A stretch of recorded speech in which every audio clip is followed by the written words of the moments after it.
मराठा समाजाच्या ओबीसीतून आरक्षण आणि सगळ्या सोयऱ्यांची अंमलबजावणीसाठी बोलवलं आणि अचानक पलटी मारली फडणवीस साहेबांच्या सांगण्यावर 10% आरक्षण देण्याचं ठरवलं. मराठ्यांच्या पोरांचं वाटोळ व्हावं या दृष्टिकोनातून हा डाव रचला. मराठ्यांचे पोरं सुधारले नाही पाहिजेत, मराठ्यांचे पोरं पूर्वीच हुशार आहेत. जर आरक्षण मिळालं तर हे मराठ्यांची जातच प्रगत होऊन जाईल. मग आपल्या पाठीशी कोण राहणार असा कुटील डाव यांनी रचला. एका रात्रीत सगळ्या सोयऱ्यांची अंमलबजावणी न करता मागासवर्ग आयोगाचा अहवाल स्वीकारला आणि तो कॅबिनेट समोर ठेवला आणि विशेष अधिवेशनात त्यावर चर्चा घडून आणली. सगळ्यांनी एकमतानं, म्हणजे सत्ताधारी आणि विरोधक एकमतानं त्याला मंजुरी दिली. याच्या अगोदर याच सत्ताधारी आणि विरोधकांनी आपल्यासाठी सुद्धा एक ठराव केला होता. त्याचा त्यांना विसर पडला की तुमच्या मागणीप्रमाणे तुम्हाला जर आरक्षण द्यायचं असलं तर आम्ही सगळे विरोधक आणि सत्ताधारी मिळून एक ठराव पारित करतो. तुमच्या मागणीप्रमाणे मराठ्यांना आरक्षण दिलं जाईल, पण 1 महिन्याचा सरकारला वेळ द्यावा. आपण त्यावेळेस 40 दिवसाचा दिला होता. पुन्हा दुसरा ठराव सगळ्या पक्षांना सत्ताधाऱ्यांनी मिळून केला. त्यांनी सांगितलं एवढ्या वेळेस सरकारचं ऐकावं आणि 2 महिन्याचा वेळ द्यावा. आपण त्यांना 2 महिन्याचा वेळ दिला होता. तरीही मराठ्यांच्या विरोधात फडणवीसांनी षडयंत्र रचलंच. त्यांनी 20 तारखेच्या अधिवेशनात सगळ्या सोयऱ्यांची अंमलबजावणी, हैदराबादचं गॅजेट, बॉम्बे गव्हर्नमेंटचं गॅजेट, सातारा संस्थांचं गॅजेट, 1881 ची जनगणना, 1902 ची जनगणना ही घेण्याऐवजी त्यांनी ते 10% आरक्षण न टिकणार द्यायचं ठरवलं. हरकत नाही, चुका पण काय केल्या तेही सांगतो. सरकारनं चुका केल्या, आवाज स्वीकारला, पाटलावर ठेवला, एक मताने मंजुरी दिली आणि मुख्यमंत्र्यांचं भाषण सुरू झालं. मुख्यमंत्र्यांनी विधानसभेच्या पटलावर सांगितलं मराठा समाज 10% मागास सिद्ध. मग कायदा सांगतो की जात किंवा जो समुदाय किंवा जो समूह मागास सिद्ध होईल त्याला ओबीसी आरक्षणात द्यावं लागतं. 50%च्या आत 27% आरक्षणात समाविष्ट करावं लागतं. हे सरकारचं क्रम राखतं. त्यांनी ते न करता 50%च्या वरती वेगळा प्रवर्ग केला. आज त्याचा परिणाम असा झाला की आता जी भरती काढली, या भरतीत मराठ्यांना त्याचा लाभ होणार नाही. मान्य न्यायालयाने तसे निर्देश दिले, म्हणजे तेही आरक्षण गेलं. तिसरी चूक केली. ज्या दिवशी 26 तारखेला या 10% आरक्षणाची अंमलबजावणी केली त्याच दिवशी देशातलं ईडब्ल्यूएस आरक्षण सुद्धा मराठ्यांचं रद्द केलं. म्हणजे मराठा ईडब्ल्यूएस पासून सुद्धा हुकला आणि 10% आरक्षणातून सुद्धा हुकला. हा या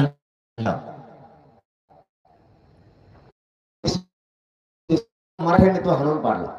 त्यांचं स्वप्न होतं 10% आरक्षण दिल्याच्या नंतर मराठा समाज या राज्यात गुलाल उधळली. कारण 2018ला मराठ्यांनी गुलाल उधळला होता. कारण त्यावेळेस मग समाजाच्या लक्षात आलं नाही. आणि माझा मराठा समाज खूप भोळा आहे, खूप विश्वास ठेवतो. मराठ्यांनी त्यांच्यावरती विश्वास ठेवला होता की 13% आरक्षण 2018ला दिले. खूप दिवसानंतर नव्हतं, आपले लेकरं मोठे होतील, मिळालं या आनंदात. म्हणून त्यांचेच वकील, जे वकील त्यांचे शिष्य आहेत, त्यांनीच याचिका दाखल केली आणि ते आरक्षण 5 मे 2021 रोजी घालवलं, रद्द झालं. लाखो पोरं त्यातून जे निवड झाले होते मराठ्यांचे ते रडत घरी आले. ज्यांच्या निवड झाल्या त्यांना नियुक्त्या आजपर्यंतही मिळाल्या नाहीत. तोही डाव फडणवीसांचाच. मराठ्यांचं इथून तिथून उभं वाटोळ यांनी केलं. तेच आरक्षण आता 10% दिलं, पण मराठा समाज आता पहिल्यासारखा विश्वास ठेवायला रिकामा नाहीये. तुम्ही डाव टाकला तर मराठी प्रति डाव टाकून तुमचा डावच मोडणार म्हणजे मोडणार.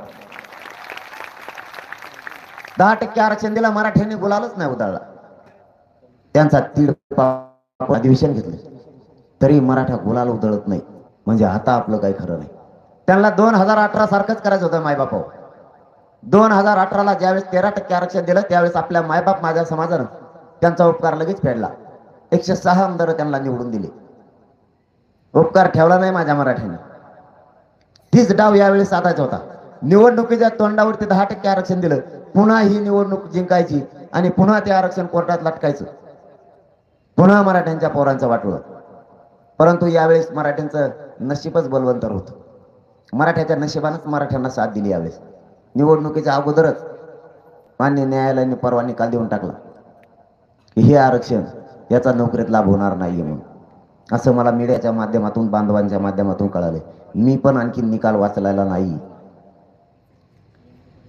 म्हणजे हे आरक्षण गेलं. मग त्यांना 10% घेतलं पाहिजे मराठ्यांनी, ही त्यांचा डाव होता. पण मराठ्यांनी गुलाल उधळलाच नाही. मग त्यांना वाटलं मराठी जर गुलाल उधळायचा असेल आपण एक काम करू. त्यांनी त्यांच्यातच गुलाल उधळायला चालू केलं. 5-25 जण जमले मुंबईत. हे त्याच्या टकोऱ्यावर टाकीत आणि ते त्याच्या टकोऱ्यावर टाकीत. गुलाला भरले आता एकमेकाच्या कपड्याला बसाय. काही मंत्र्याचे तर चेप्पेवरच टाकला, केस नाही फिस नाही टकोऱ्यावर त्याचं. आणखीन लाल जरच दिसतोय देऊ, जस का बैलाचा गुलाल फेकला त्याच्या अंगावर. मराठ्यांनी नाही उधळला गुलाल. मग त्यांनी सुरुवात केली दुसरा डाव. मी फडणवीस साहेबांबद्दल 6 महिन्यात एक शब्दही बोललेलो नाही, एकही शब्द. पण जर चुकला मग तो मराठ्याचा असू नाही तर तो कोणत्या पक्षाचा असू, त्याला वाजविल्याशिवाय मी सोडितच नाही. कारण मी तुमच्याशी नाही, मी माझ्या समाजाला मायबाप मानलेलं आहे. मी त्यांच्याशीच प्रामाणिक आहे, तुमच्याशी नाही. मी तुम्हाला नाही फुटू शकत. तुम्ही धमक्या टाकून खूप फोडले असतील. तुम्ही माझ्या नादाला लागू नका फडणवीस साहेब, तुम्ही गलत माणसाला खेळला.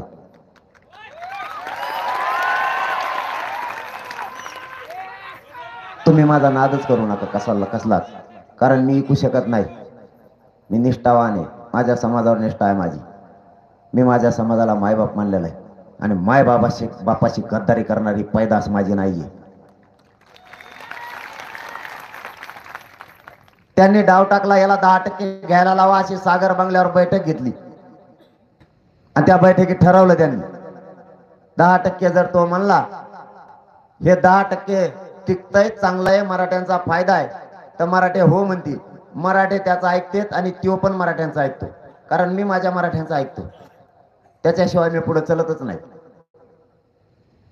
पण मी नाही हो म्हणू शकत, कारण जे आरक्षणच टिकणार नाहीये ते आरक्षण हा म्हणून पुन्हा माझ्या करोडो मराठ्यांच्या लेकराचं वाटोळं करून त्यांचा पाप डोक्यावर घेऊन मी रस्त्यानं नाही फिरू शकत. मग हा जर नाही म्हणतोय तर याला गुतवा, बाकीचं मी बघतो. वारे गृहमंत्री, बाकीचं मी बघतो. म्हणजे सत्तेच्या आणि मराठ्यांच्या मधला मी आटा, याला बाजूला सारखा. निष्ठावान फोडणं खूप अवघड आहे. दुसरा कोणी असता तर आपण फोडला असता. निष्ठावान फुटू शकत नाही. त्याची समाजावर निष्ठा आहे, तो समाजाला दैवत मानतोय, तो फुटणार नाही, त्याला गुतल्याशिवाय पर्याय नाही. म्हणजे माझा बळी घेणार. आणि हे मला कळालं, मीच सांगून टाकलं. कारण मी भेद पीत नसतो. मला बळी पाहिजे ना, आणि चलतोय सागर बंगल्यावर आलो, चल थांब तिथं. निघालो तर तिकडून मीडियात बोलायला लागले. म्हणतेत या सागर बंगला हा शासकीय, तुमचं स्वागत आहे. आणि मी 8 किलोमीटर गेलो, कवडत लावून घेतले.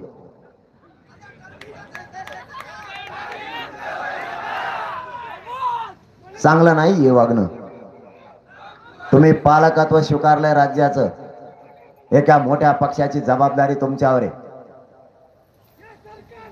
कायद्याचं पालन करणं तुमची जबाबदारी. काय झालं असं नसन झालं माहित नाही,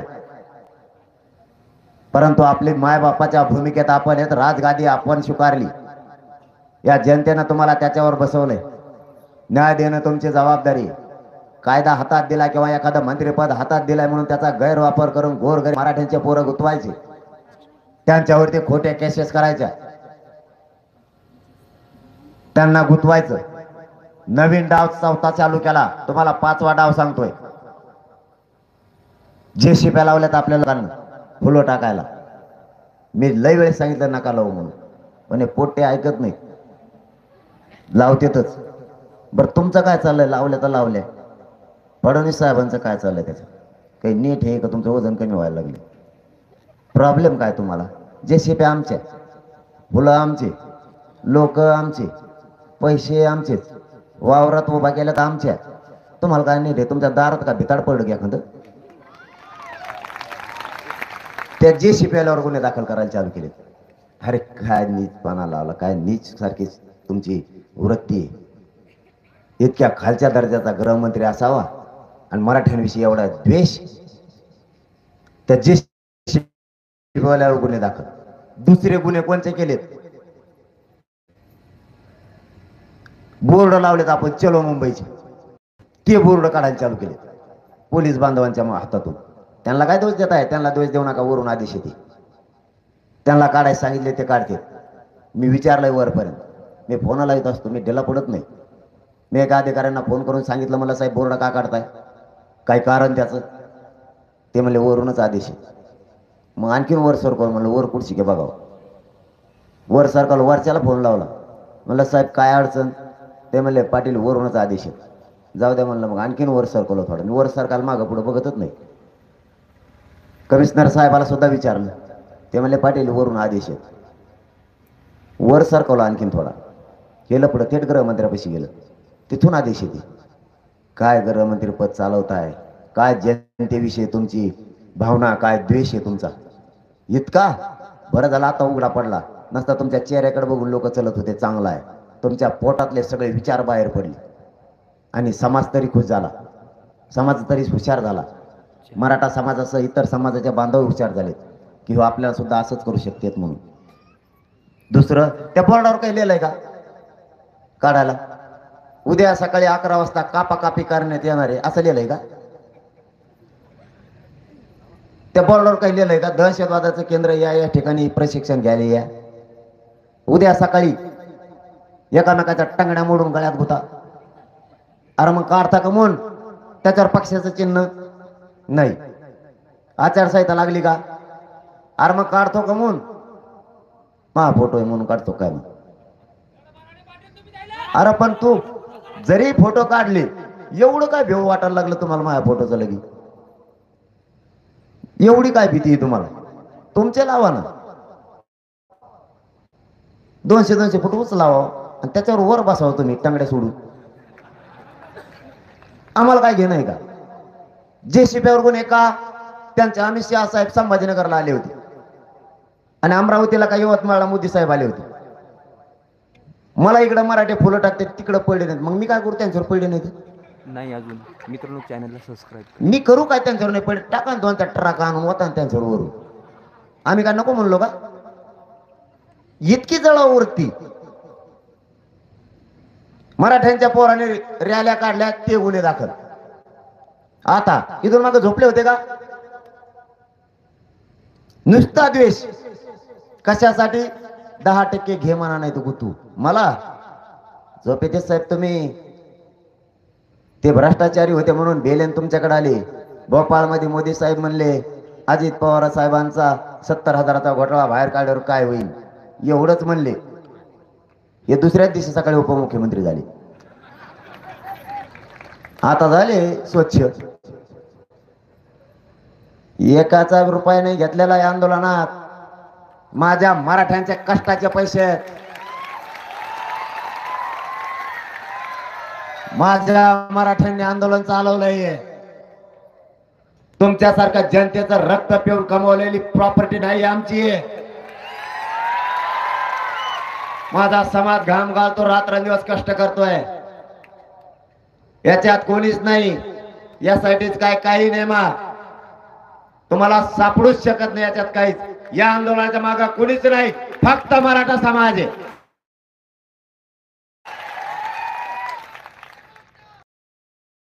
निघाले यांना वाटलं ती ईडी बिडी लावली म्हणजे हे बी मी बसतोय. मी मला जर जेलमध्ये टाकलं ना, मी काय देखायचं तुम्हाला करीत असतो जेलमध्येच, पण सोडितच नसतो. आतल्या मराठ्यांच्या कायद्याला मी शिकीन आरक्षणात.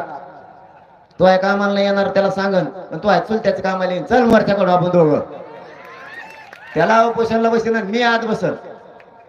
आतमधले कैदी मुस्लिम बांधवाचे असले तर माझ्याकडूनच होणार आहेत. वंजारी बांधव धनगर बांधवाचे जर पण माझ्याच पार्टीत, 12 बलुतेदारांचे पण माझ्याकडूनच, येवलेवालीचं सोडून सगळे आपल्या पार्टीत. सुट्टी नाही देणार. काहीही प्रयोग करा, सुट्टी नाही देणार. आणि मला अटक केल्यावर या आजामुळे गप बसणार आहे का? मी गोरगरीब मराठ्यांचं काम करतोय म्हणून तुम्हाला एवढी पोटजळी. करोडो मराठ्यांचे लेकरं मोठे व्हावेत म्हणून मी संघर्ष करतोय. जीव तळ हातावर घेऊन रात्र दिवस काम करतोय की माझ्या गोरगरीब मराठ्यांचे पोरं मोठे झाले पाहिजेत. आम्हालाही स्वप्न आहेत. आमच्या आई बापाने स्वप्न बघितलेत. माझं लेकरू IAS IPS दर्जाचा अधिकारी झाला पाहिजे. क्लास 1 पासून 4 पर्यंतचा अधिकारी माझाही झाला पाहिजे. राज्यापासून केंद्रापर्यंत माझाही मराठ्यांचं लेकरू अधिकारी झालं पाहिजे. कारण माझ्याही जातीला कॉलर टाईट करून चालावं वाटतंय. म्हणून मी रात्रंदिवस संघर्ष करतोय की आरक्षण मिळालं पाहिजे. आणि तुम्ही आमच्या अन्नात विष घालताय. देवेंद्र फडणवीस साहेब आमचे मराठ्यांचे मंत्री आणि आमदार माझ्या विरोधात घालायला लागले. असू द्या, तुम्ही मला हरायचं ठरवलंय. तुम्ही लय चूक करताय जीवनातली सगळ्यात मोठी फडणवीस साहेब. मी तुम्हाला हरत नसतो. फक्त माझ्या शरीरानं मला साथ द्यावी. उपोषणामुळे देत नाही. तुम्ही कसे आरक्षण देत नाही तेच मी पण बघतो. राग तर एवढा येतो की खूप. 17 दिवस उपोषण सुरू होतं, पोटात काय नव्हतं. मला सांगा बरं का, मी कायद्याचं पालन करतो. ती वाजल्यावर किती वाजत आहेत का ते सांगा. त्याने ते वाजण्याचं मध्ये घातलंय. आता हे वाजत आहे ते वाजत आहे. तुम्ही 10च्या नंतर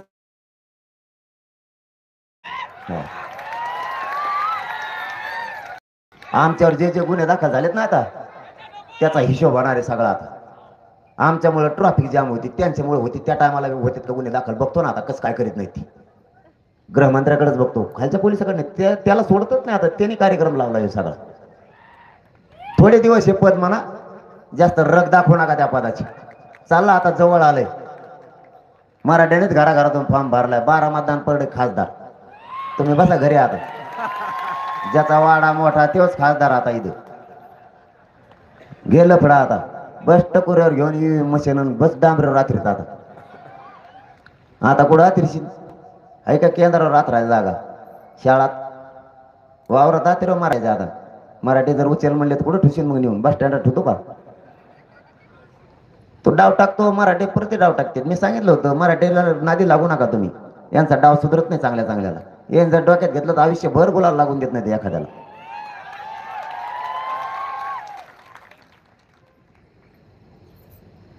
त्यांचे डावच इतके काय मराठ्यांच्या पोराचं वाटलं. राग तर एवढा येतो.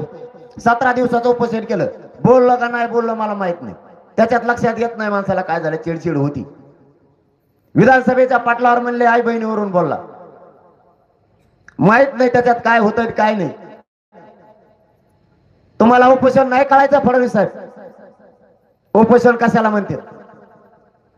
तुम्हाला अनुभव घ्यायचा असला एक 8 दिवस माझ्या शेजारी येऊन बसा उपोषण करायला. मग तुम्हाला कळण कुंकुम कुंकुम धुरू निघतोय ती. कळायचं सुद्धा नाही. तुमची ढेरी सुद्धा मागच्या बाजूली.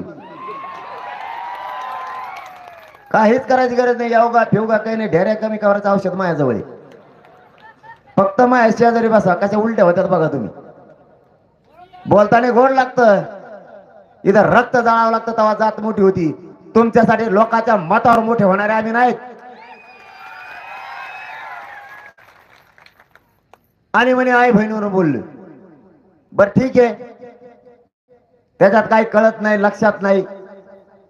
तुम्हाला जर एवढं लागलं आई बहिणीवरून बोललेलं तर माझ्या अंतरवालीच्या माता माऊलीच्या डोक्याच्या चिंदड्या चिंदड्या झाल्या. त्यावेळेस फडणवीस साहेब तुम्हाला ती आई बहीण दिसली नाही का? तेव्हा ती तुमची घरातली ती आई बहीण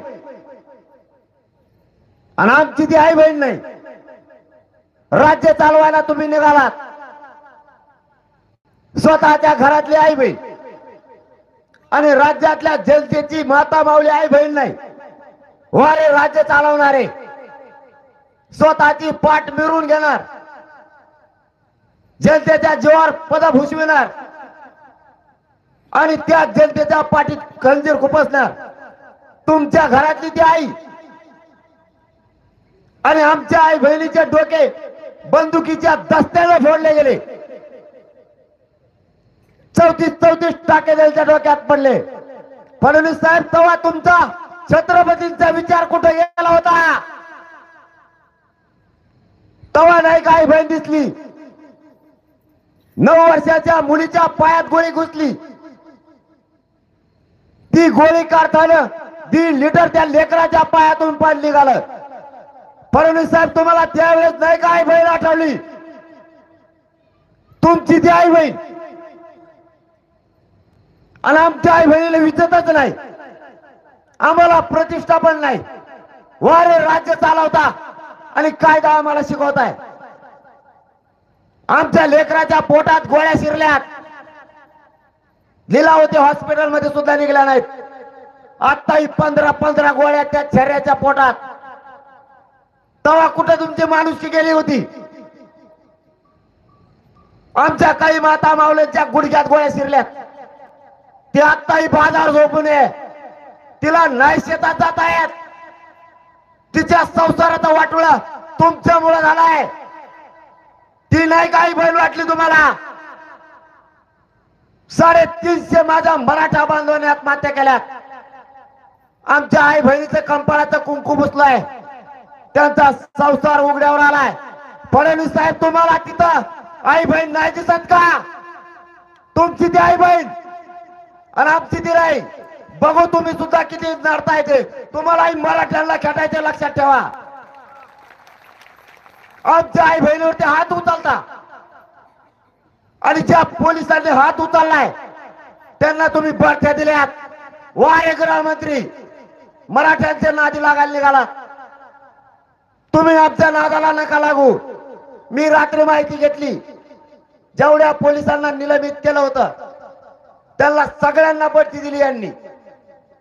हे राज्य चालवायला निघालेत आणि आई बहिणीची भाषा आम्हाला शिकवणार. आमच्या आई बहिणीला आत्ताही चालता येत नाही. एक माता माऊली तिला 4 महिन्याचा लेकरू घेऊन बसली होती. तिच्या डोक्यात इटा घातल्यात, बंदुकीचे दस्ते मारलेत. त्या आईचं रक्त त्या 4 महिन्याच्या लेकराच्या डोक्यावर पडत होतं. पूर्ण रक्तानं माखलं लेकरू ते. फडणवीस साहेब, त्यात तुम्हाला आई नाही दिसली का? आम्हाला आई बहिणीच्या भाषा शिकवायला लागलात. याचा हिशोब होणार आहे. तुम्हाला आई मराठ्यांना सांगतो, आपल्या आई बहिणीच्या अंगावर पडलेले वळ विसरू नका. त्या वळाची आठवण यांना करून द्यायची. आपल्या जातीला प्रतिष्ठा आहे, आपल्याला इज्जत आहे. हे जर हुकुमशाही करणार असले याचा सूड आपल्याला उगवावा लागणार आहे. यांना सुट्टी नाही द्यायची. आपले लोक आपल्या विरोधात घालायचे, मत आपले घ्यायचे, सत्ता आपल्या जीवावर भोगायची आणि या सगळ्या पक्षांना एकत्र द्यायचं आणि विरोधात आपल्या रान उठवायचं. यासाठी माझ्या विरुद्ध नेमली. सगळे पक्ष एकत्र आले आणि सगळ्यांनी एक मताने मंजुरी दिली. वा, काय करणार तुम्ही? अटक. फडणवीस साहेब, असले धंदे बंद करा. सत्तेचा गैरवापर करून समाजाचे नाराजीवर आगावर लाट घेऊ नका. तुम्हाला मागात पाडतील मराठी, मागात. नवीन डाव. पोलीस बांधव कमी केले. मला नाही गरज. मला संरक्षणाची गरज नाही. 8 दिवसापासून वेगळे मेसेज कोण शुक्ला मॅडम आहेत त्यांच्या मार्फत फडणवीसांनी पाठवले. आम्हाला पण माहित होतं. तुम्हाला वाटत असाल तुम्ही हुशार आहेत. माझं जसं तुम्हाला माहित होतं तसं तुमचंही मला माहित होतंय. माझ्या जवळचे 4 फोडले असतील, ते माहिती पुरवत असतील. आणि तुमचंही मला माहिती आहे.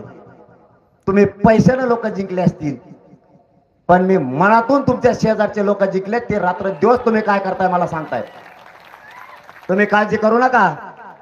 तुम्ही आणखीन सांगतो माझ्या नादाला लागू नका. यासाठी सगळ्यात जास्त मंत्री तुमचे गुंतणार आहेत. त्यांनी सगळ्याचा संपर्क मला केलाय, बाकीच्यांनी नाही. बघूयात आता पुढं पुढं काय होतंय. तुम्ही तर खोटा अहवाल त्याच दिवशी बनवलाय हेही आम्हाला माहिती. फक्त हे नाटक आहे चौकशीचं. तुम्ही मराठ्यांवर किती अन्याय करणार आहेत हेही माहिती आहे. पण तुमचे दिवस सुद्धा थोडे नसता. तुमच्या पुढे एक पर्याय. मला राजकारणाचं देणं घेणं नाही. मी कधीच राजकारण करत नाही. राजकारण माझा मार्ग नाही. मला माझ्या गोरगरीब मराठ्यांना आरक्षण पाहिजे. आणि आमचं जे हक्काचं आहे ते आमची मागणी ओबीसीतून 57 लाख मराठ्यांना मिळाले. 1.25 करोड मराठ्यांनी आतापर्यंत आरक्षण घेतले. सगळ्या सोयऱ्यांची अंमलबजावणी पाहिजे. ती द्या. तुमचं आमचं शत्रुत्व नाही. विनाकारण आडवं घुसायचा प्रयत्न करू नका. तुम्हाला ते जड जाणार आहे. कारण पण तसे मराठ्यांचे आमदार आणि मंत्री विरोधात घाला. 4-2 माकडे ते बोलायला लागले. तुम्ही कशाला निवडून देता त्यांना? डोक्याला ताण. हे गचपाणी कुठून आणले तुम्ही? आपल्या लेकराचं वाटोळं करायला तुम्ही देता यांना निवडून. पिढ्या बरबाद व्हायला लागल्या आमच्या. हाय का अधिकाऱ्याचा टक्का? बघता का नाही? कधी कार्यालयाला जाता का नाही? इथून तिथून सगळ्या जातीचं वाटोळं होऊन बसलं. ना केंद्रीय कॉलेज मिळायला तयार आहेत, ना अधिकारी बनायला तयार आहेत. नोकऱ्यातला सगळा टक्का कमी होऊन बसला. आणि हे तुम्ही निवडून दिलेले जातीकून बोलायचे तर नेत्याकून बोलायला लागले. मी बोललो कोणाला? नेत्याला, पक्षाला. समाजाच्या विरोधात कोण उठलं? मराठ्याचे आमदार आणि मंत्री. म्हणजे तू त्या जातीचा, मी त्या जातीसाठी भांडतोय. तूही आरक्षण घेणारे, नोकरदार मराठाही घेणारे, व्यावसायिक मराठा, शेतकरी मराठा, कष्टकरी मराठा सगळेच घेणारे. आता राजकारणी मराठा पण घेणारे. तो बोलतो कोणाकून? नेत्याकून. का? आमच्या नेत्याला बोलला, आमच्या पक्षाला बोलला. तो अपक्ष आहे का जाती? नेत्यालाच बाप मानायचं का? जातीला बाप नाही मानायचं का?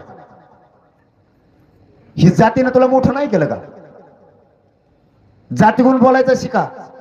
आणि तुम्हालाही सांग, आता लेकरं डोळ्यासमोर ठेवा जरा. लेकराच्या भविष्यासाठी लढायचा. बस झाला यांना मोठं करायचं. आता खूप मोठं केलं तुम्ही यांना. आता तेच आपल्या मुळावर उठले. दादागिरी करते सगळ्या दुनियात. आता तुमच्या पुढं माझ्या पुढे एकच पर्याय. आपल्याला मी शब्द देतोय तुम्हाला. मला जेलमध्ये बी टाकलं, मान बी कापून नेली. मी मात्र ओबीसीतून मराठ्यांना आरक्षण दिल्याशिवाय मग घाटायला तयार नाही, हटणार सुद्धा. जेलमध्ये जरी सोडलो ना, आरक्षण घेतल्याशिवाय सुट्टी नाही. मी तुमच्या पाठबळावर लढतोय. मराठ्यांच्या घराघरातले लेकरं गोरगरिबांचे मोठे व्हावेत म्हणून संघर्ष करतोय. पाठबळाची आणि आशीर्वादाची मला गरज आहे. सगळे एक जीवाने एकजूट राहा. राजकारण्यांसाठी आपल्यात फूट पडू देऊ नसता. आपल्याच पिढ्याना पिढ्या लेकराचं वाटलं होणार आहे. तुम्ही सावध राहा. आता बेसावध राहू नका. आता जर पुन्हा पुन्हा असंच करायचा प्रयत्न केला, दुसराही डाव रचायला सुरुवात आहे. पोलीस कमी करून त्यांना आजूबाजूला न ठेवता 2-2, 3-3 किलो वरचे आदेश. वरचा बसलेला माणूस तो बी असा आहे डेंजर नाही का? आपलं ते लेकरू जन्मल्यावर नसतं पाचीचा कार्यक्रम, लेकराचं नाव ठेवते त्या दिवशी. पाची तुमच्याकडे का ठेवते? अरे पाचीला तुमच्याकडे लेकर होत नाही का? बोलत नाही काय तुम्ही? पाचीला ठेवतेत ना. ते काय म्हणते माहिती आहे का? आपण आत्या आणतो मग, आणि त्या आत्या कानं फुकी दी आणि नाव ठेवते त्या पोराचं. त्या भूमिकेत फडणवीस साहेब सध्या पोलिसाची कानं फुकी दी. आत्या करा गुन्हे दाखल, करा गुन्हे दाखल. आत्याच्या भूमिकेत आहे सध्या. अरे आत्या नवीन डाव चालू केला.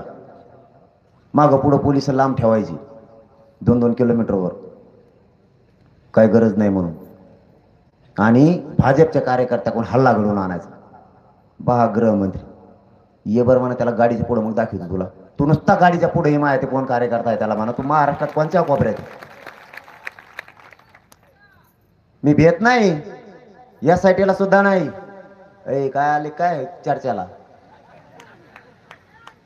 ते लांब जाऊन टकोऱ्या टाकशे ना माय लांब जाऊन जात तिकडे हे वरूनच येतात मला वाटतं आले काय चर्चेला. कालपासून बदलल्यात जरा पेपरला बातम्या आहेत ना आज. आता काही ठेप्याला आली आता म्हणतात लागू करायचं सगळ्या सोयऱ्याचं लवकरच लागू करायचं म्हणतात पटकून. पहिल्यांदाच केलं असतं तर कशाला वाढलं असतं एवढं. आता तर आपली तयारी कार्यक्रम घ्यायची. 900 एकर रान बघितलं आपण 10 टेमा फिरतात आपल्या 10. आपल्याला आणखी 1,500 एकर मिळायला पार्किंगला जागा लागते आपल्याला खूप. पहिले जे तुम्हाला हाक दिली त्या टायमाला तुम्ही 1.5 ते 2 करोड लोक आंतरवालीला आले होते. पुन्हा एकदा जर दडपशाही गुंडगिरी पदाच्या जीवावर फडणवीसांनी सुरू ठेवली ना तर 5 ते 6 कोटी मराठ्यांनी पुन्हा एकदा एकत्र यायचे. गावाची गावं झाडून पुसून बाहेर काढायचे. लेकरा बाळासह माता माऊल्यांनी सगळ्यांनी बाहेर पडायचे. ज्याच्या गावात चोरी होईल ते गाव पुरं आंदोलनाला आलतं म्हणायचं सभेला. गावात 2-3च माणसं ठेवायचे घर सांभाळायला. सगळेचे सगळे तिकडं. आपण 900 एकर बघितली कारण मराठी आता बसत नाहीत कसल्याच ग्राउंडवर. या जगाला मराठी म्हणजे काय इतक्या ताकदीने मुंग्यासारखी लाईन लागली पाहिजे. ड्रोनच्या कॅमेऱ्यात सुद्धा मराठी बसलेले पाहिजे. ड्रोनचे कॅमेरे जर उसात पडले ना सापडत नाही पाहिजे. तिकडे या जर परभणी हिंगोली दोन्ही जर तिकडे निघ तर तुमचं शेवटचं टोक तुमच्या गावात आणि पुढचं टोक सभाच्या ठिकाणी. 200 किलोमीटरवर तुम्हालाच उभा राहायला जागा नाही राहिली पाहिजे. तुम्ही जिथं उभा तिथंच सभा सुरू. इतक्या ताकदीने बाहेर पडा. आता ऊन वारा लेकरासाठी काय नाही बघायचं. ज्यांची दहशत मोडावी लागणार आहे ती वेळ त्यांनी आपल्यावर येऊ देऊ नये. जर ती आली 14 राज्य फिरणार आहेत कारण बहुतेक 14 राज्याची बैठक होईल. मी आता खूप जबाबदारीने हे शब्द बोलतो. सगळेच देशातले क्षत्रिय मराठी एकत्र यायची तयारी केली. होऊन जाऊ द्या म्हणते आता. महाराष्ट्रातल्या मराठ्यावर अन्याय म्हणजे देशावर अन्याय. हे लोन खूप पसरलंय एकट्या फडणवीस साहेबांमुळे. मोदी साहेबाचा कार्यक्रम फक्त फडणवीस साहेबांमुळेच व्हायला लागलाय आणि अमित शहा साहेबांचा सुद्धा. कारण यांना सत्तेची एवढी मगरुरी आहे की फक्त जनतेच्या विरोधात हे वापरायला लागले. जनता उठली जनतेने उठाव केलाय मग यांच्या विरोधात. त्याला नाविलाज आहे. हे होणार. फक्त तुम्हाला माझी विनंती तुम्ही एकजूट फुटून देऊ नका. आरक्षण मिळवायचं काहीही झालं तरी मिळवायचं. मी फडणवीस साहेबांच्या विरोधात एकही शब्द बोललेलो नव्हतो. ते विरोधात गेले. माझं ते याचं लागलं होतं ते एडपटच. आयला ते कुठे गेले का 7-8 दिवस झाले सापडा नाही. झोपला काय पण बर्फात जाऊन हिमालय तिकडे गार पडलाय. त्याला वाटलं असं बरं झालंय जा तिकडे गेला आपल्या वाट्याला होता. पण तो बोलला ना गप्प पडला बरं आहे म्हणा. तू गप जर बोलला ना तुला सोडणारच नाही. तो सगळ्यात जास्त मराठीचं वाटोळं केलंय. तू मागच लागणार मी जर मध्ये बोलला. आता सगळं आरक्षण त्याने एकट्याने घातलं वाटोळं केलंय. आणि सगळ्या ओबीसी 12 बलुतेदारांचं सुद्धा वाटोळं त्यानेच केलंय. 80% महामंडळ एकट्याने खाल्लं त्याने. ती महल पुढं काढायला बाहेर निघालाय. कुठं पैसे म्हणतो 100 एकर जमीन घेतली. एक टाकलीचा नाही पत्ता. त्याच मग घातलाय ते तसला निबार 15 रुपयाचा जत्रातला बधीर डोक्याची. आणि ते म्हणते 100 एकर जमीन घेतली. अरे ती घेतली नाही 170 एकर जमीन ती सभेला होती. आम्ही ती घेतली कार्यक्रमाला असं म्हणलं. तो मला इकतच घेतली. तो आहेत का बधीर आहे का मी जेलला जायला. तर सगळं कुटुंब अडचणीत आणलं. तू अडचणीत येऊन बसला गेला तिकडे कांदे खायला. बोलतोय मी तसला देऊन. मी त्याला म्हणलं तू बेसन भाकर खाऊन आला. तेव्हा म्हणतो त्याला काय माहित मध्ये काय मिळतंय. मध्ये बेसन भाकर आणि कांदा मिळतो. मग काय गोणी भर जस काय लढाई जिंकून आला असं सांगतोय. आता गप्प पाडाय गप्पच राय. फडणवीस साहेब त्या महाजनांना गप्प बसवा. माझ्या अंगावर याचा प्रयत्न करू नका म्हणा. ते तर बोलता बोलताच म्हणून गेले. ते म्हणते जरंग्या पाटात लय लाड केले आम्ही. मै तो काय लाड केले वा मै का कॉफी पाहिजे तो मला एखादा का पाळणा बांधून दिला झोका देतो का तुम्हाला. तो केलंय काय. तोच आंतरवालीला आला फुकट आमचा चहा पिऊन गेला. 20 रुपयाची बाटली प्याला पाण्याची, आमच्या घामाचे पैसे 23 रुपये आमच्यासाठी मोठे आहेत. तुझ्यासाठी तुझ्यासारखी गोरगरिबांच्या जनतेच्या पैशावरची वर बांधलेली संपत्ती नाही आमची. आणि मग तो लय लाड केली. आमच्या अंतरवालीतले खाल्लेले पोहे निघले तो दातातले आणखी. गप्पात असे ठोकी देत. 3 करते ते 15 रुपयाच्या बेल्ट जात्रातला घेतलेला आणि ते चेडीवर वडी चलत आहे. माया नादी लागायला लागले. ते गाचपाण्या काय मान धामाचे. मग मला लावते ताळी. मी हे जातीचा प्रामाणिक, मी हे शेतकऱ्याचं पोरग. मला नाही सहन होत, मी खरं करतो. आणि यांना खरं करायची नाही सवय. मी ओरिजिनल आहे, ओरिजिनल मराठ्यांसाठी काम करतोय. आम्ही खानदानी बदलत फिदलत नसतो. त्याला नादी लावायला लावू नका माया, नाही तर मागं लागेल मग त्याचे बी. फडणवीस साहेबाला आजच सांगतो, त्याच्या तिकड त्याला माहितच नाही आणखी काय चाललंय खाली. तिकडचे 34% कोण बी मराठी, त्या जामनेरचे ते थेट अंतरवाली यायला लागले. ते म्हणते जरांगे पाटील तुमची आम्हाला काहीच गरज नाही. आणि खरं आहे, माझी काही गरज नाही त्यांना, आरक्षण दे त्यांना.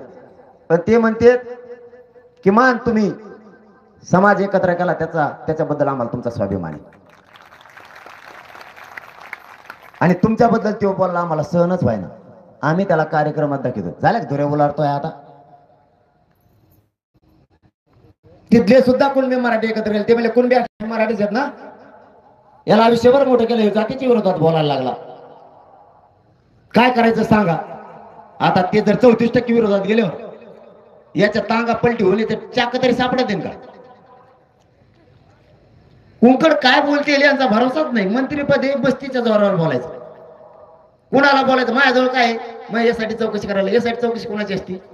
1,500 खून केले त्याची. एखादा मोठा 1000 कोटीचा भ्रष्टाचार केला त्यो, एखादा मोठा हत्याकांड त्याचा शोध घ्यायचा. खूप मोठे नंबर 2चे त्याचे. मग काय चौकशी करतो? माझ्याजवळ काय मग पाकिट जर चोराला सापडत तर 2 दिवस चोर झोपत नाही. काय बेकार माणसाचं पाकिट हलवा मध्ये त्यात काहीच निघाल नाही. माझ्या घरावर 13 पत्रे सिमेंटाचे नेऊन टाकतो का गृहमंत्र्याच्या घरावर? ते भांगारात विकत नाहीत. माझ्याजवळ आहे काय? माझी संपत्ती म्हणजे माझा मराठा समाज आहे. हेच माझे मायबाप आहे. तुम्ही ही नाही चोरून नेऊ शकत आणि ताकद रोखू शकत नाही तुम्हाला. आता काही केलं तरी तुम्हाला माझी विनंती आहे, सावध राहा. आसपास खेड्यात गावाचे गाव पिंजून काढा. पुन्हा एकदा जागे व्हा. खोट्या केसेस तुमच्यावर होणार आहेत, सहन करा. अजिबात घाबरू नका. आपण काय खून नाही केलेले, ते मुद्दाम करणार आहेत. मीही सहन करतो, तुम्हीही सहन करा. पण आपले लेकर आपल्याला मोठं केल्याशिवाय आरक्षणावर हटायचं नाही. पुढच्या पिढ्या बर्बाद नाही होऊ द्यायच्या म्हणजे नाही. आपण त्रास सहन करू, कारण ते खोटे गुन्हे दाखल करणार आहेत ते भोगू. वकील फुकट आहेत, वकील जामीन करून देतील. सहन करा लेकरासाठी. राजकारणासाठी खूप आपल्यावर केसेस झाल्या. स्वतःच्या लेकरासाठी होऊ द्या. पुढच्या पिढ्या सुखात राहतील. आपल्याला भोगावं लागणार आहे. लाजू नका. महिलांनी महिला जाग्या करा, पुरुषांनी पुरुष जागे करा. गावाची गावं पिंजून काढायला चालू करा. टीमा तयार करून लोक जागे करा. आपल्याला पुन्हा एकदा एकत्र येण्याची गरज पडू शकते. एखाद्या वेळेस नाही पडणार असं वाटतंय, पण सावध राहिलेलं बरं. सगळेजण सावध राहा, लाजू नका. मावशी तुम्हाला काम सांगतो, तुम्हाला ऐकू येते का? अरे तुम्ही काहीच मनात माईक आहे की नाही तिकडं? आहे का? माझी भाषा कळते का? त्यांना नाही कळत. त्यांना नाही कळले ते अधिकाऱ्याला विचारते त्याचा अर्थ काय होतो. ते अधिकारी मला फोन करतोय, त्यालाही कळत नाही. ते म्हणतात वय त्याचा अर्थ काय होतो? मला नाही माहिती, जाऊन तिकडं. ते आता निवडणुकीसारखं झालंय. तुम्ही एक नवीनच ताप करून ठेवला माझ्या डोक्याला. फॉर्म भरायचं म्हणतात. आता तुम्ही इतके फॉर्म भरल्यावर 20,000 एका मतदारसंघात चिन्ह काय द्यायचे तुम्हाला? काही डोकं लावितात राव तुम्ही. ते वरून मला फोन करतात, ते म्हणतात वय लोक खरंच उभं राहणार का? मला नाही माहिती. त्यांना विचार, ज्याला माहिती आहे त्याला. मला नको विचारू. डोकं पिकून टाकलंय ते फोन करू करू रोज. तुम्हाला आता तुम्ही असे इतके फॉर्म भरले, चिन्ह काय द्यायचे तुम्हाला? कांदा बटाटू तंबाटू गोटे गाठे. आणि तुमच्यामध्ये त्यांचे चिन्ह सापडते का आता? आणि एखाद्या उभा राहिले हो, एखाद्याचा आजोबाचा नातू उभा राहिले हो, आणि तो खासदार होणार आहे. आज जर सांगितलं तुमचा नातू खासदार होणार आहे, आणि आज जर सकाळी 7ला नंबरला लागला चिन्ह सापडायला, त्या आज याला दिसा ना, आणि त्याने जर 3 वर्ष तर चिन्हच नाही सापडत, बाकीच्या का मतदान करायचं रे? त्याला हुंबलच करून ठेवली ना तुम्ही ही दांडगी. आता मी किती बेकार ताप आहे आता. हे बांधायचं कुठं, ठोयचं कुठं, हे शाळेत बसत नाही. 3च केंद्र असतात, एक शाळेत आणि 2 वस्त्यावर. बसन का शाळात ते आता? आता का टकुर घेऊन येणतं का त्यांच्या ते? आणि मराठ्या जर अनाथ टाकल्यावरती ते 1.5 किलोमीटर राहीन आता, आणि ते मराठ्यात उचल माहितून म्हणल्यावर ते कुठं न्यायचं ती? अरे तापच केला ना तुम्ही डोक्याला. आता हे होते फॉर्म भरायचा कावा? लाईनीत भरायला उभं राहिल्यावर तुमचे 1.5 महिना जाईल फॉर्म भरायचे, बाकीच्या कावा भरायचे?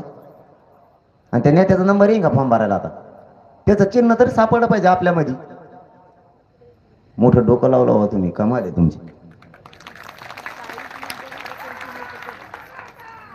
हा निर्णय माझा नाही आहे, माझ्या समाजाचा. मी समाजाचा मालक नाही, समाज माझा मालक आहे. मी मुलगा म्हणून फक्त काम करतोय. मावशी हो, तुम्हाला एक काम सांगतो आता, तुम्ही लाजायचं नाही. तुम्ही शेतात काम करताना लाजता का? कारण तुम्ही जर शेतात काम नाही केलं, तुमचे लेकरं मोठे नाही होणार. तुम्हाला रात्रंदिवस कष्ट करावेच लागणार, तरच तुमचे लेकरं मोठे होणार. शेतात काम करायला काय लाजायचे? दणादण कामं करायची. तसं या आरक्षणामुळे तुमचे लेकरं मोठे होणार. महिलांनी महिला जागा करायला काय अडचण आहे? फक्त तिला एवढंच सांगायचं, तुझ्या पोराचं कल्याण होणार आहे, माझ्या पण होणार आहे, महाराष्ट्रातल्या घराघरातल्या लेकरांचं कल्याण होणार आहे. आपण सगळेजण ताकदीनं लढू, शांततेत, आणि आरक्षण मिळू. हे सांगायला काय लाजायचे? जरी एखाद बार नळावर भांडणं झाले असली, एकमेकीला भांड्याने आणलं असलं, एवढी बार सोडून दे बाया म्हणा, तू आरक्षण मिळाल्यावर 5 भांडे आण मला. पण सध्या आपण दोघी जणी एकीकडे राहून लढू. काय लाज आहे त्यात? काही काही मावश्या म्हणतात मला लई लाज वाटत. जाऊ दे आता, काय करते मग? आता तुला लाज वाटते करतो आम्ही, काय करते? पण मला एक प्रश्नाचं उत्तर दे ना. तो आज दीर निवडणुकीत उभा राहिल्यावर मग कसं गल्ली गल्ली पॉम्पलेट घेऊन पळती, तेव्हा नाही लाज वाटत? पतंग हान कबशी सरशीन बाया, एवढी बारदी निवडून. तो दीर मोठा होतो, ते साहेबाचा असतो कोणत्या तरी. ते दोघं मोठे होते, तो दिराला ते देतो एखाद बरं गटार गुटार नाली भाली, ते सुधारते. आपल्या पोरं का उसत तोडायला पाठायचे का? आपल्या पोरांचं काय? त्यामुळं आपले लेकरं आपल्याला मोठे करायचे. डोळ्यासमोर लेकरं ठेवा. सगळ्यांनी ताकदीनं कामाला लागा. फोनवर बोलताना सुद्धा आरक्षणाशिवाय बोलायचंच नाही, इतकं येड लावून घ्या. मी 24 घंटे रात्रंदिवस काम करतो. मराठ्यांचे लेकरं मोठे होत. रात्रंदिवस काम करून करत असतं माहिती का तुम्हाला? राजकारणी स्वार्थ असतो, आपल्या दारात येईन, उभा राहीन, आपल्याला म्हणून आपलाच चहा पितं, आपल्याच काड्या वाजित रच्ची, परत म्हणतो माझ्याकडे देण ठेवा. काय देण करतो आयगड? वाटोळं केलं सगळं आमच्या समाजानं. काय देण ठेवतो तुझ्याकडं? सावध व्हा आता. आपल्याला पुन्हा एकदा एकत्र यायची वेळ येणार आहे. तुम्हाला माझा शब्द आहे, कारण मला पुढे जायचं आणखी आहे ना. कुठं जायचंय? बस मग. आणि इकडं कुंकड करून जायचं नाही आणखी. परत हे तुम्ही मला रात्रभरले टेन्शन देता. तुम्ही हे फोटो काढणारे बी खाली उतरलं तरी 1 काढून देईन, 2 काढून देईन, 3 वाजता मला जागी देत, आणि परत म्हणतात काळजी घ्या. फोटो काढायला तुम्ही पाय तुम्ही तुडिता. 9च्या पुढं हातात हात द्यायचं टेन्शन मला येतंय. मग आज हातात हात धरतं, 7-8 फोटो काढतो, मलाच घोडे लाविते. दारू सोडा, 2च कामं करा मराठी. आपल्या लेकराला आयुष्याचं आरक्षण मिळून द्या, आणि व्यसनापासून लांब जा. आपल्या जातीची प्रगती कोणीच रोखू शकणार नाही, कोणीच. बांधा बिटो करायचे कमी करा. त्या 2-2 फूट सोडू. 5-5 पिढ्या झाल्यात, लोक बोलवणार आपल्या त्या बांधाच्या भांडणं. मी 1300 लग्न साधे लावलेत आतापर्यंत. कल्याणच झालं ना मराठ्यांचं. बांधाचे भांडण, व्यसनापासून लांब जा. तुम्हाला माझी विनंती, एकजूट राहा, आरक्षण मिळवायचं. माझा शब्द आहे तुम्हाला. यांनी किती दडपशाही केली, गुंडगिरी केली, 1 इंच सुद्धा मागे सरकणार नाही. आज जाता जाता तुम्हाला शब्द देतो, माझा जीव जरी गेला तरी मराठा समाजाच्या लेकराच्या डोक्यावर ओबीसीतून आरक्षण घेऊन गुलाल टाकल्याशिवाय 1 इंचही मागे सरकणार नाही. शब्द देतो आणि थांबतो. धन्यवाद. जय शिवराय.